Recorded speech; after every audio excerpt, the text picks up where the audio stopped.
উসমান রাদিয়াল্লাহু আনহুর মতো ধনী হতে কোনো সমস্যা আছে? ওর আপত্তি আছে? একটা আমল তার জীবনী থেকে পাওয়া যায়, এটা পড়ে আমার কাছে এত নিজেকে এত ছোট মনে হচ্ছে যে কাশ যদি এই আমলটা আমি করতে পারতাম। বলে দেব, চেষ্টা করছি যে করার, আপনারাও করার চেষ্টা করেন। উসমান রাদিয়াল্লাহু আনহু ধনী ছিলেন কিনা? তো নবীর কাছে গিয়ে বলছেন যে আমার ধন সম্পদ খুব বেশি বাড়ছে, ইয়া রাসূলুল্লাহ আপনি সম্পদ একটু কমানোর দোয়া করেন তো আমার জন্য। চিন্তা করা যায় মানুষ এমন দোয়া কেউ করবে এই যুগে? আচ্ছা, নবী সাল্লাল্লাহু আলাইহি ওয়াসাল্লাম বললেন তুমি উটের পিঠে, গাধার পিঠে খাওয়া দাওয়া করো, ঠিক আছে, খাওয়া দাওয়া করো। তো তিনি খাওয়া দাওয়া করেন। এখন কয়দিন পরে, কয়দিন বলতে কতদিন আল্লাহ ভালো জানেন, তিনি এসে বলছেন ইয়া রাসূলুল্লাহ আমার তো সম্পদ আরো আগের চেয়ে বাড়তেছে, দেখি আপনি কি দোয়া করলেন, সম্পদ তো আরো বাড়া শুরু করেছে এখন।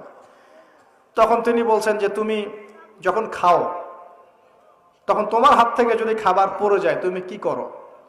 তখন তিনি বলেছেন আমি, আমার হাত থেকে খাবার যদি পড়ে যায়, একটা দানাও যদি পড়ে যায়, আমি উটের পিঠ থেকে নেমে সেই খাবারটাকে তুলে পরিষ্কার করে তারপর খাই। উসমান রাদিয়াল্লাহু আনহু এত ধনী মানুষ, তিনি প্রতিবেলায় 100 মানুষকে খাওয়াতে পারেন, কোনো সমস্যা নাই।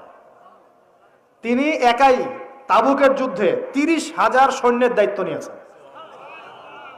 30,000 সৈন্য 3 মাস যাবে, যাত্রা বিরতি করবে, খাবে দাবে, তাদের ঘোড়া অস্ত্রশস্ত্র সব দায়িত্ব একজন ব্যক্তি বহন করেছেন, উসমান রাদিয়াল্লাহু আনহু। কত বড় ধনী আপনি চিন্তা করেন। উনার মতো ধনী কোনো পররাষ্ট্রমন্ত্রীও নাই পৃথিবীতে এখন পর্যন্ত, কোনো বিশ্ব নেতাও নাই ওনার মতো ধনী, এখন কেউই নাই।